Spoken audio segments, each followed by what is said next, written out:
dito, mayroon po silang pinoprovide na. Ayan yung mosquito catcher. If ever kung gusto nyo 2,000 Korean won per wash.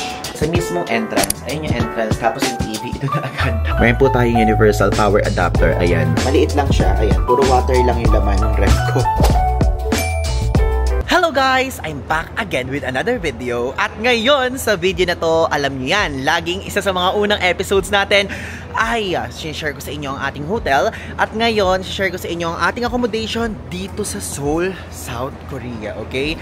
And kasi ito yung first hotel natin. At yung second hotel natin, syempre, sa Busan na yon. So ngayon, papakita ko sa inyo ang hotel natin dito sa Myeongdong area.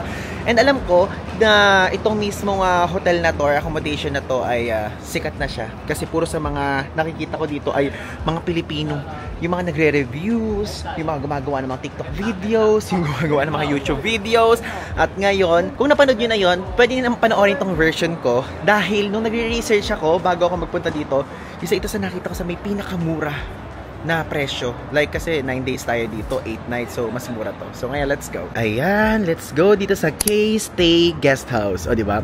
Kaya ano ako, torn between using the word guest house, hotel, or accommodation. Pero kasi guest house kasi nagpo-fall under siya. So yan to, K-Stay. And dalawang floor ang kanyang kinasasakupan. Merong 3rd floor at merong 4th floor. Tapos ito yung number. Okay? So let's go. Yan. So ayan, let's check it.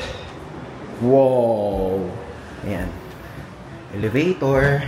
Tapos, 3rd floor. Pagka, for example, nag-check-in pa lang kayo, 3rd floor muna i-click nyo. Kasi mayroon din yung 4th floor. So, 3rd floor muna kayo kasi syempre i-meet nyo muna yung front desk.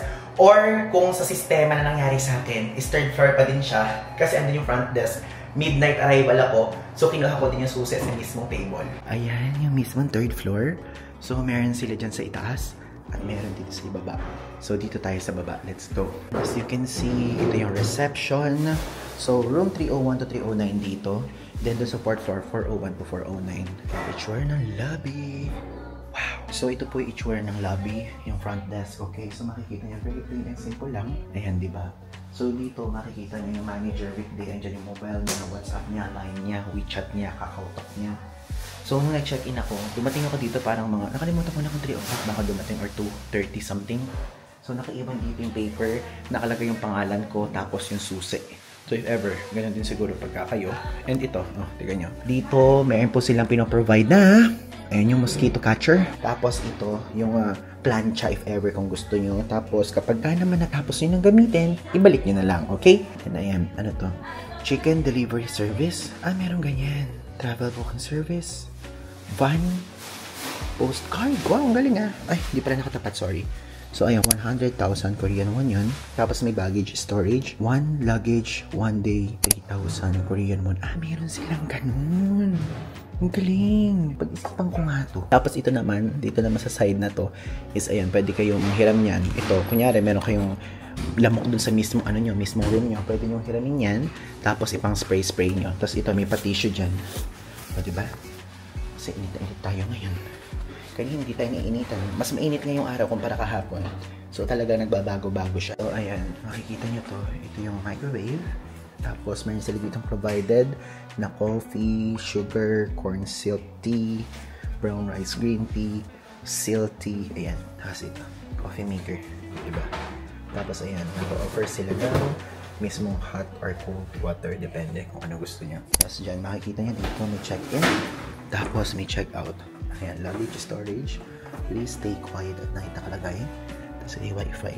Though may wifi ang kanya-kanya room. Please put your used towels here nakalagay dyan. Tapos ayan, may provided na ganyan. So if ever gusto nyo kumuha, pwede kayong kumuha dyan. Okay?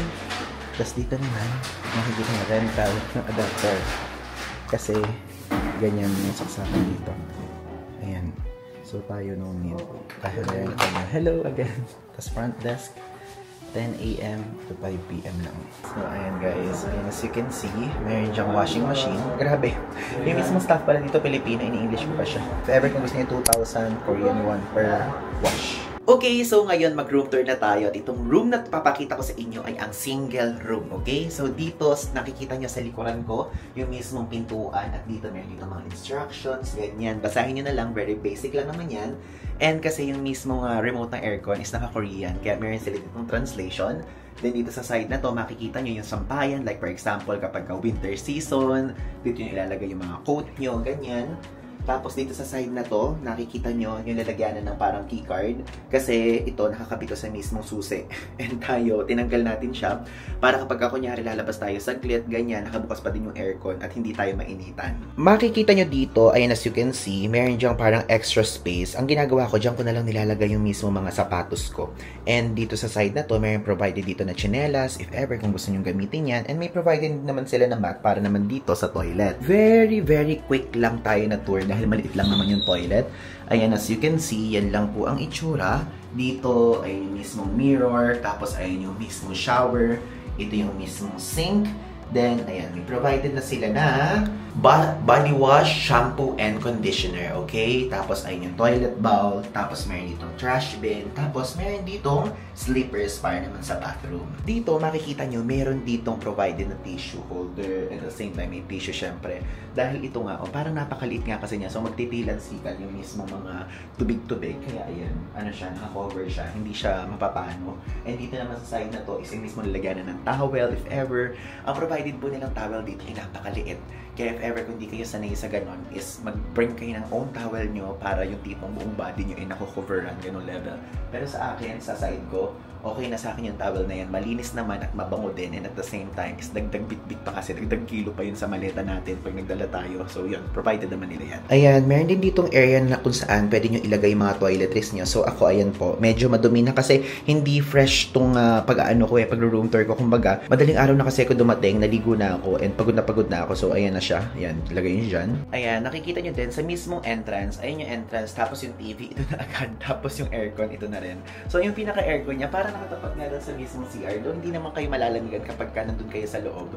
And super lamig talaga nito. Like literally. At ayan, the moment of truth. Ito po ang itsura ng mismong bed. Alam nyo, to be honest, it's sa itong mismong tinuluyan ko dito sa Korea sa may pinakasimple na accommodation na natuluyan ko. And ayan, as you can see, kapag ka mismo nasa corner ako, makikita nyo na itong bed, makikita nyo itong area ng door, tapos itong toilet. Ayan, makikita nyo, may provided din sila dito na comforter. Ayan, as you can see. Then, dito naman sa side na to is yung mismong dalawang pillow, tapos doon merong socket. And ayan, kung makikita nyo po, ganyan po ang itsura ng socket dito, kaya magdala kayo ng universal travel adapter, okay? And at the same time, doon din naman, meron din doon sa side na yon. Tapos, malaki din naman yung bed. Hindi siya yung parang single bed na single lang. So, parang feeling ko double yung size na to, nung mismong bed na to. And at the same time, ayan, as you can see, meron tong window. And nakikita din naman, ano yan, kumbaga transparent yung mismong glass niyan. So makikita nyo din nasa labas. Pero ako, ayoko nung makita yung nasa labas, kaya nakababa yung ating screen. And ayan, may orasan. And dito sa side na to, makikita nyo is, ayan po ang mini table na kung saan meron siyang mug, meron silang provided na tissue, and meron din dong tissue sa loob, ayan, as you can see, tapos meron refrigerator. Ito yung itsura ng mga towel, ayan, nakaasalan siya dyan. So, ganyan, dalawa na yung nagamit ko, so 5 yung pwedeng magamit. Then, after nyan, magre-request na lang ako dun sa mismong front desk para palitan. Ayan, para malapitan, makikita nyo yung mismong socket, ganyan po ang itsura niya. Then, tayo, tulad ng sinabi ko sa inyo sa mga previous vlog, meron po tayong universal power adapter. Ayan. Bigay ito sa atin ni Digital Walker. And, yan, tipong yan. Tignan nyo, meron dyang USB port. Tapos, ayan, for example, ito yung kailangan natin dito sa Korea. Ganito itsura ng socket dito. I mean, ng mismong para maisaksak, ganyan. And, aside from that, merong tawag dito, may kasama siyang cable, diba? Kaya kapag isasaksak siya, kailangan nakaganyan. Wait. Ayan. So, kailangan po may ganyan kayo. Inuulit ko. Ilang beses ko inulit dito sa video para kapag dating nyo dito, hindi na kayo magrenta. Dahil meron po sila ditong parentahan ng ganyan. Super simple lang dahil ito, meron ditong nakapatong lang na tissue tapos yung magnet. Tapos ito yung remote ng TV if ever kung gusto nyo patayin or buksan. Tapos ito nga yung sa remote na sinasabi ko sa inyo na naka-Korean kaya may instruction dun sa door. Tapos ito yung mismong hair blower or dryer. O diba? And then ito yung itsura ng mismong ref. Maliit lang siya. Ayan, puro water lang yung laman ng ref ko para meron ako ditong stock. And at the same time, dito sa mismong guest house na to, ay merong unlimited water na nandun sa mismong front desk. So, pwede kayong mag-refill, hot and cold. Meron din coffee, tulad ng pinakita ko sa inyo sa mga previous clips. Okay guys, so ngayon sa part na to, isa-explain ko na sa inyo yung mismong verdict ko, yung mismong hotel review ko dito sa ating accommodation na binook, which is itong K-Stay Guest House, okay? So ngayon gusto kong sabihin sa inyo na ito po ay binook po natin for 9 days and 8 nights. At binook po natin to sa Agoda, okay? So, nagre-research ako online. Ito yung nakita kong pinakamura. And aside from that, merong mga hostel type o yung meron yung para mga double deck. Pero hindi ko na siya pinili kasi alam nyo naman na gusto ko is yung meron tayong private CR, meron tayong private toilet, and aside from that is namili talaga ako ng pinakamura at ito yung nakita ko, okay? So, ito po ay located ito sa Myeongdong. Sa mga hindi po nakakaalam at ngayon palang nagre-research, yung Myeongdong po, isa po siyang shopping area. Napakaganda po ng lugar na to. Aside from shopping area, napakadaming restaurants na makikita dito, okay? So again, binook ko isang room lang. Tapos, binook ko siya from October 1 to October 9, okay? So, 8 nights siya. Ang check-in time dito is 3 p.m. Ang check-out time dito is 11 a.m. Ang binook ko dito ay single room, okay? At isa sa mga pinakagusto ko dito ay yung mismong floor na kung saan yung front desk, dun tayo na-assign. And aside from that, is meron doon mga provided na mga complimentary na coffee, complimentary na tea, complimentary na water, na unlimited. Pero yun nga lang, wala sa room nyo, pero lalabas kayo dun sa mismong lobby. And aside from that, meron silang pa-mosquito spray, pero wala namang lamok. Pero meron silang pa-mosquito spray, meron silang laundry area, pero kasalukuyan ngayon habang binibideo ko to, ay hindi nagwo-work yung mismong dryer, which is washer lang. Yung parang nag-wash-wash lang. So, yun. Aside from that, meron sila dong partner na travel agency, pero tayo kasi kay-Klook tayo nag-book. And I think mas mura sa Klook. And aside from that, is meron tong wifi na mabilis at yung wifi nila per guest room. Like, room, okay? So, tayo may sarili tayong wifi. Then, aside from that is yung outside food delivery ay allowed dito. O, di ba? Nagbabasa ako kasi ayoko na may makalimutan ako. Tapos, kung gusto nyo malaman kung magkano ko to na-book, syempre, sasabihin ko sa inyo, na-book ko siya sa halagang 30,107.03 pesos. Okay? Medyo mahal siya, yes. Kaya lang kasi, ito lang kasi yung talagang pinaka-available time ko, pinaka-available date, and ito yung pinaka-gusto kong place at pinaka-gusto kong lugar. Gusto ko kasi yung first punta natin sa mismong Seoul, South Korea ay sa Myeongdong.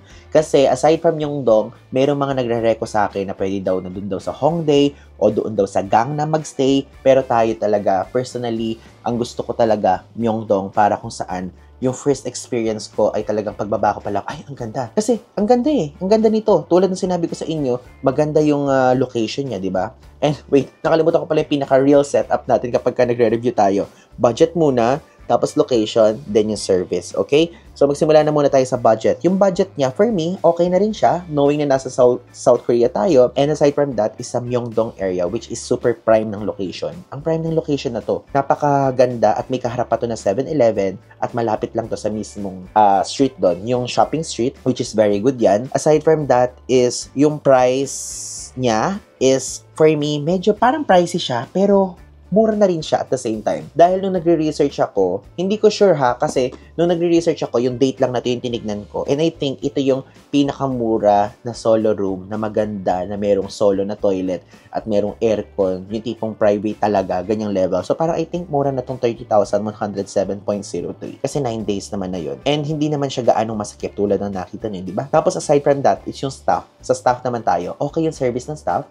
Yun nga lang is wala nang naka-duty doon sa mismong front desk kapag madaling araw. Dahil ay umuwi sila at ang ginagawa nila ay nag-iiwan sila ng keycard doon kasama yung susi na may kasamang letter. Ayan. Ayan po yung letter na kasama. So, nakalagay dito is self-check-in. Kasi nga, madaling araw tayo dumating dahil Cebu Pacific tayo at midnight arrival.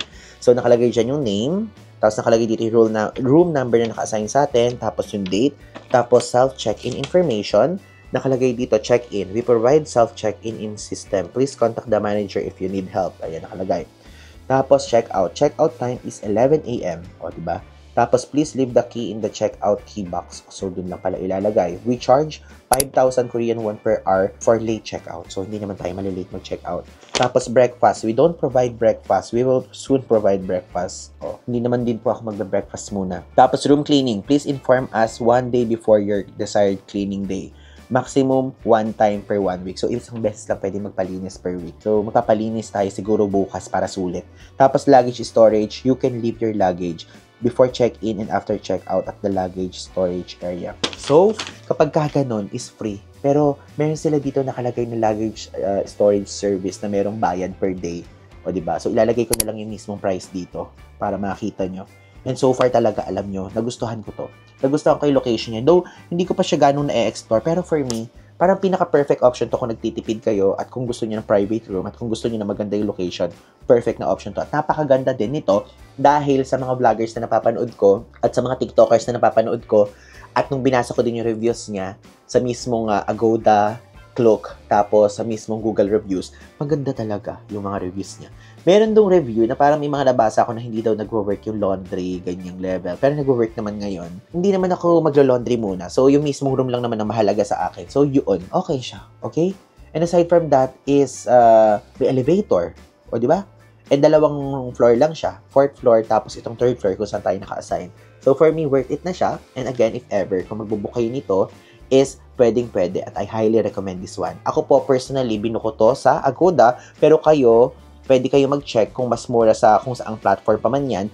And kung gusto niyo mag-book sa Klook, you can book it via Klook and you can use my code PaulIvanKlook para magkaroon kayo ng extra 5% off discount. Okay? Maraming salamat po and abangan niyo pa ang mga susunod kong vlog dito sa Seoul, South Korea at sa Busan, South Korea. Okay? Kasi feeling ko more than 15 episodes yung magagawa ko dito. Dahil guys, sa tagal ako dito eh. Okay? So yun, maraming salamat. At kung meron kayong gustong i-PM sa akin at i-direct message, feel free to do so sa aking Facebook page or Instagram account dahil sumasagot po ako dyan. Again, maraming salamat po. So yun lang. Thanks!